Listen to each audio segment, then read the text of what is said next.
In this video, I'm gonna rank the tier 3 creatures from Heroes 2, starting with the Griffin. So the Griffins have a decent attack and defense, 6 and 6, so that's on par with the Battle Dwarf. So that's not too bad. The damage is, or the damage range is 3 to 5, so that's pretty okay for this type of creature anyway. Hit points are 25 and the speed is average, unfortunately, so that's not too much. But the great thing about the Griffin is that it can retaliate as many times as possible, right? The unlimited retaliations. So that means that if you just fly, especially against, let's say, ranged enemy camps or something, you block 2 guys from shooting, you attack 1, but then when they attack you, you retaliate against both with the same Griffin. So that's kind of nice, but obviously the subsequent retaliations are going to be weaker if you lose guys in the meantime, right? But anyway, the Griffin is kind of susceptible to spells. Like 25 hit points, that means that essentially a lightning bolt kills 1 Griffin per spell power used, right? So that's not that great. And also that speed average means that a lot of creatures will get the drop on the Griffin before they can even act. So that's also not insane. But overall, I think the Griffin is pretty good for a tier 3, so probably an A. It's pretty useful for the Warlock. The next one is the Necromancer with the Mummies. The unupgraded version has 6 attack, 6 defense, 3 to 4 damage, 25 hit points and speed average. So essentially, it's close to being a Griffin, just a little bit less damage, but it doesn't fly.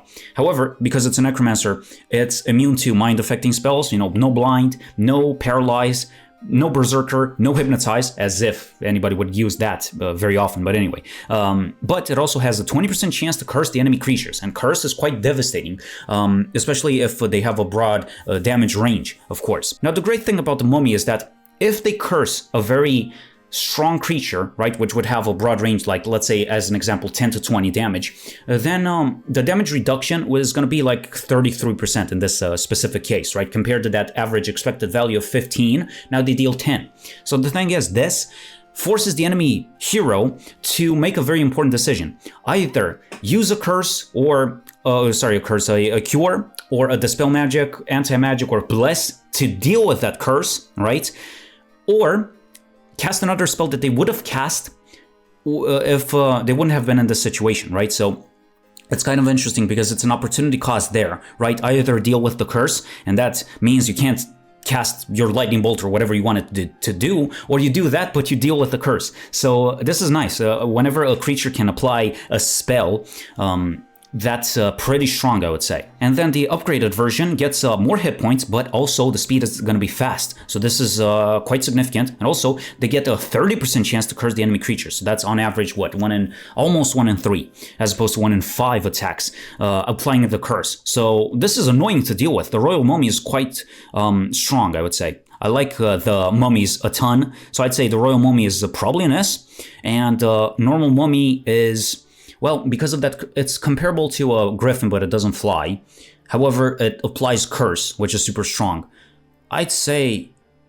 but it doesn't have infinite retaliations either. It's kind of close, I don't even know. Maybe I'm gonna give it to the Griffin just to be more charitable towards the Warlock, but kind of close. Anyway, still an A for the normal Mummy. Next we have the Pikemen. The unupgraded version has 5 attack, 9 defense, quite a lot, the most we've seen so far, and 3 to 4 damage, so on par with the Mummy, for example, but it has fewer hit points, 15 only, and the speed is average, and they don't really have any special ability. Like in other Heroes games, the Pikeman has a long reach attack or something like that, like they can attack you from a distance, but you can't retaliate against them because they're not adjacent to you, or something like that, They have a small range in a sense.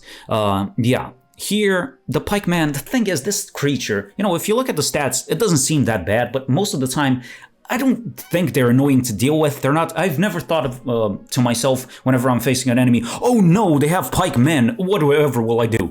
Nah, never, not even close. So the Pikeman deals a little bit less damage than the Mummy, for example, because of that, one lesser attack, let's say, and it's more squishy, and they're only average.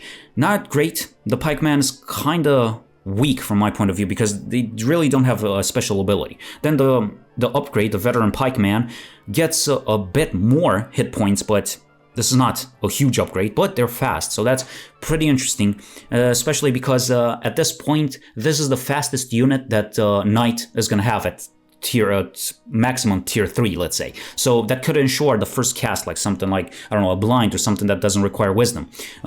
but everything else is pretty much the same. So I'd say these guys are relatively weak compared to the other ones. This guy probably a D. I don't think there's actually an F in this tier, but still. There's nothing that's that terrible, but still. The Veteran Pikeman a little bit above, but not by much.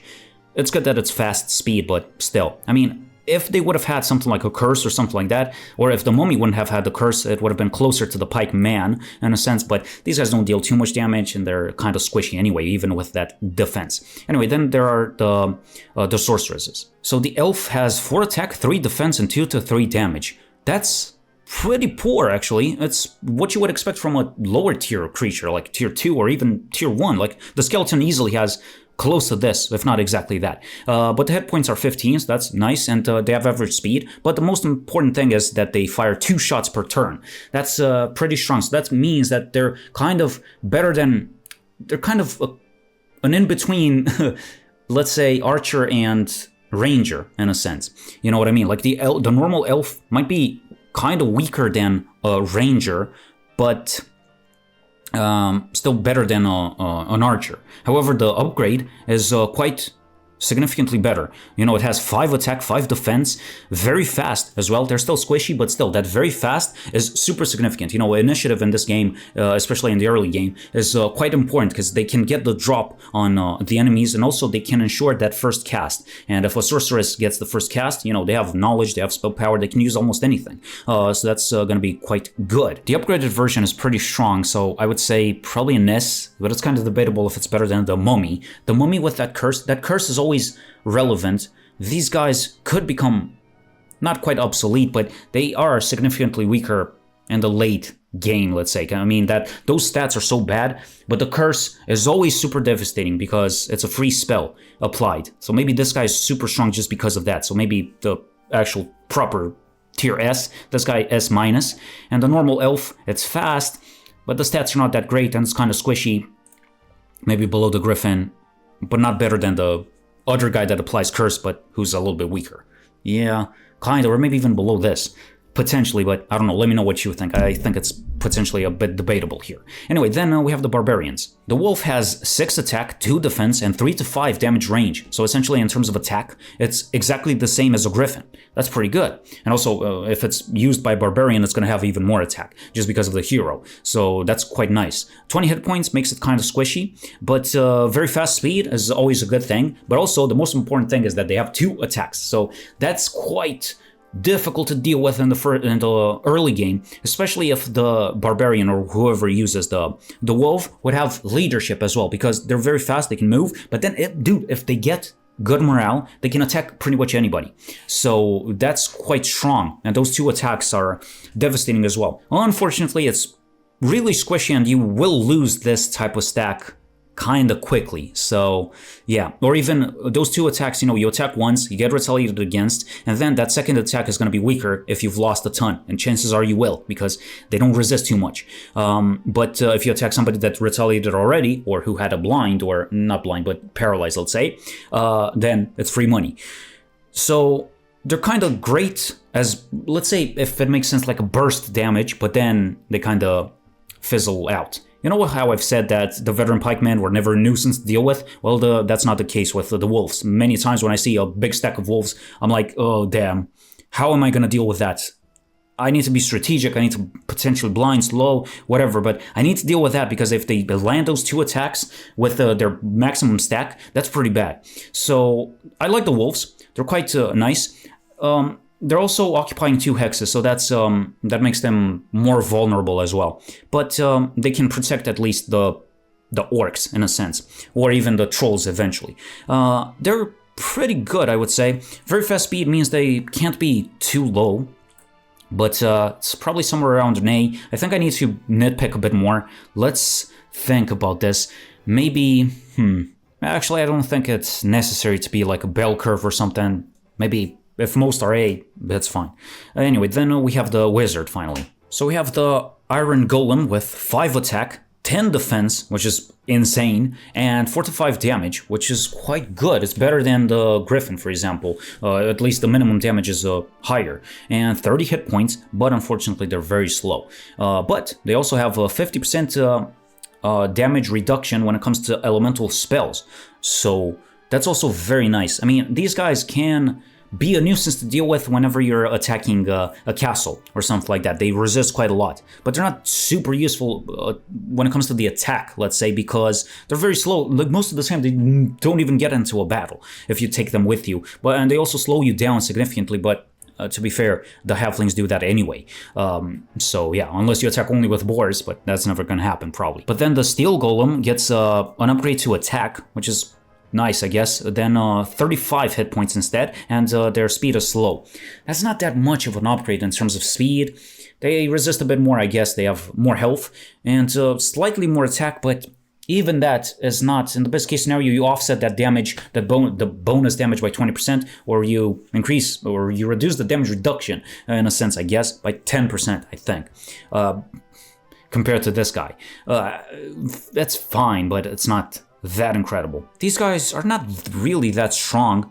That 50% elemental reduction is good, but you can use a magic arrow for them. They're also susceptible to blind, paralyzed, stuff like that. You can take them out of the equation, then defeat everything, and then come back and destroy them. So, but that's true for most of these guys, except for the mummy, of course. Actually, yeah, it's also immune to everything. Maybe even potentially bring this guy down. Maybe move these boys. Let's nitpick a bit more. Maybe like this makes more sense. Something like that. Yeah, potentially. This guy's so strong, though. Anyway, so the golem, the normal golem, super slow. Just leave him in the castle. It's kind of whatever. Probably around here, C minus, something like that. And the upgraded version, slow, resists more, has more attack, so the retaliations might be stronger. It's fine, only. Maybe better than this guy, but I don't see these guys as game changers. Like, yes, man, finally I can get the foundry, and now I'm gonna win. No, rarely I can say that. Anyway, this has been my tier list. I think this is more debatable than the other ones, but please let me know what you think in the comments, and join me next time for the tier 4 as well.